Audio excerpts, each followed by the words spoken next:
嗨，大家好，我是小春哥。那1.5匹挂机双11的选购指南啊，我们推荐了13款空调。今天呢，咱们来聊3匹的贵机应该如何选择。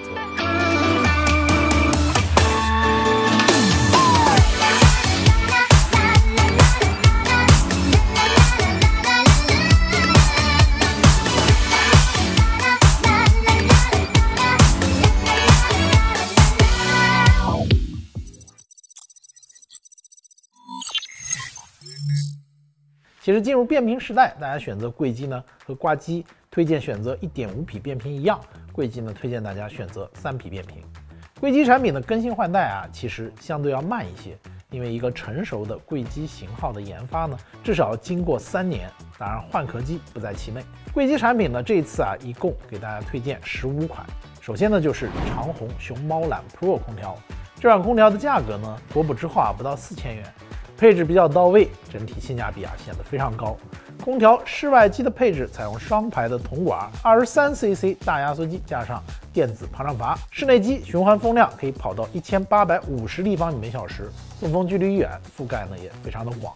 Pro 版本还支持同步扫风、异步扫风，防止吹，并且支持一键智享舒适风。舒适性在同价位当中啊是非常有优势的。我们今年呢也拆机测试过同系列的熊猫蓝 Ultra， 实际的做工和产品的舒适体验啊，可以说超过不少我们测试过的5、6千元价位段的中高端产品。长虹呢是有30多年空调制造经验的老牌厂商，在压缩机换热器这些核心部件的设计和工艺上都有长期的积累，全系呢都带10年包修。耐用性和售后保障也是给足底气，用起来呢完全可以放心。当然，同系列呢还有不同配置的 SE 和 Ultra 的贵机。对长虹品牌感兴趣的用户，可以根据我们列出来的参数对比，根据你的需求去选购。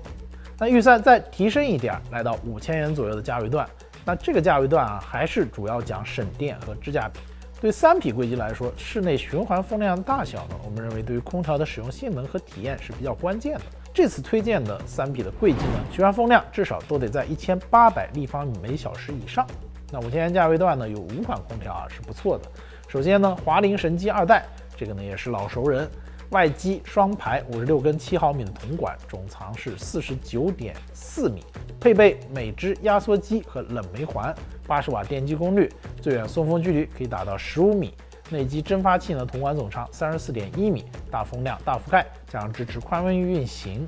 负35到68摄氏度都可以稳住，而且支持一键智联。国补之后呢，4000元出头，性价比还是比较高的。当然，家里如果用鸿蒙套系的家电，华凌呢还有一个配置和价格和神机2代一模一样的开源的鸿蒙版，区别呢就是它配备了海思的芯片，可以接入鸿蒙的生态。大家买的时候呢，可以问一下客服，别买错型号。统帅的超省电 Pro APF 值 5.21 也是这个价位段比较高的。外机呢，海力的24cc 双转子的压缩机，配上双排的铜管和海尔的扬星桥技术，最高可以在70摄氏度的极限工况下正常工作。内外5个传感器可以实时监控运行状态。如果追求节能，那这款空调是不错的选择。小米的巨省电 Pro 双排铜管加上双缸压缩机，最低负35摄氏度制热，最高65摄氏度制冷也是没问题的。最远送风距离呢13米，出风角度也很广，价格上呢比统帅要贵上300-400。如果你家里是米家生态的用户，通过小爱音箱呢可以语音控制这台空调，所以小米全家桶的朋友比较适合推荐这款。那 TCL 小蓝翼真省电 Max 也是一款性价比比较高的空调，兼顾了节能和舒适性。内机导风板上还有5308个柔风微口，非常适合家里有老人和孩子的家庭去选购。再增加预算5000到7000元，主要是加码到舒适体验上了。那不少产品呢都带有新风、无风感或者 AI 人感分区送风。那我们推荐4款产品。首先第一款呢就是海尔净省电 Plus。在省电的基础上，增加了人体感应功能，最远可以识别6米的距离，根据人的位置呢来调整送风。外机呢双排冷凝器，带良心桥技术，支持零下30摄氏度到70摄氏度的宽温域运行，还带有双极离子除菌，高温下也可以保持稳定的运行。如果在意能效、健康和人感体验的朋友呢，这款空调是可以买的。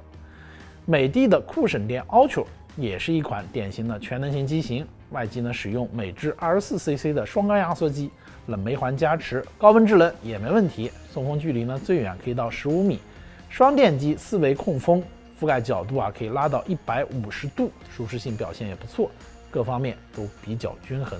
那和这两台空调比起来，之前我们推荐的小米自然风 Pro 双出风，价格呢就显得有点贵了。海尔和美的大牌包围之下呢，小米的性价比的优势要继续守住，还得再想想办法。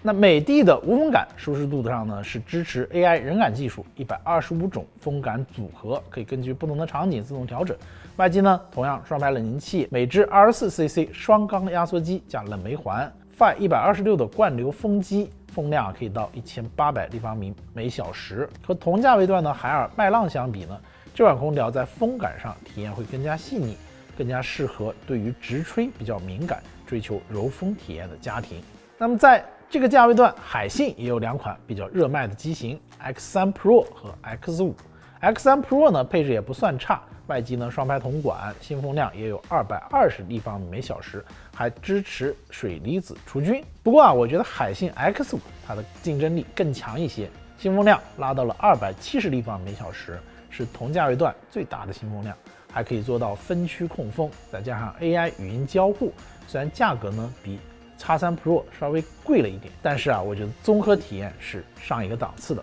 是我们更推荐的机型。OK， 7000元以上这个价位段大家就什么都可以拥有了。有5款比较有代表性的机型，如果你预算充足，对于空调呢有比较高的使用体验的要求，那这5款是可以选择的。山星的风之交响是肌肉型的选手，外机规格大到夸张，23cc 以上的大排量的压缩机，超大的风机和冷凝器，循环风量1820立方米每小时，送风距离远，覆盖面积广，非常适合大客厅、大平层的用户，而且呢，室内机也比较的漂亮。美芝的全面风 Pro， 美芝 24cc 双缸压缩机加上冷媒环，高温制冷，对它来讲是小菜一碟。出风口面积也扩大了134%，还支持双贴壁送风，带智慧语音。如果想要一台啥都不缺的全能机型，美的的全面风 Pro 我觉得是不错的选择。然后科目的大魔方新风版和卡萨帝的星越尊享版也是国产品牌高端机中比较典型的代表。这2款3匹的贵机在同价位段都要比格力的产品更有竞争力。那卖点呢也很接近，主打新风、净化和舒适度。科目大魔方搭载了 AI 无风感科技，新风量可以做到246立方米每小时，还可以一键除醛、除菌、除尘，整体更加强调空气的洁净和舒适的体验。卡萨帝星越尊享在这个基础上，新风量更大，来到了350立方米每小时，更大的灌流风扇和更均匀的出风设计，可以说是全能顶配。最后，大金的帕蒂能这台空调其实已经突破传统3匹变频的范畴了，直接上了一颗接近4匹规格的压缩机，性能可以说是越级打怪。内机呢用了100瓦的大功率的电机，送风范围也非常的夸张。制热方面呢，这款空调几乎没有对手。那冬天大户型、大平层，甚至是别墅场景都可以 hold 得住。对制热有强需求的用户这款空调是非常推荐的。OK。我们再来回顾一下所有3匹贵机的推荐清单，给大家列在这里，评论区也给大家整理好了蓝链接。那以上呢就是本期视频的全部内容，感谢大家的收看，我们下期视频再见。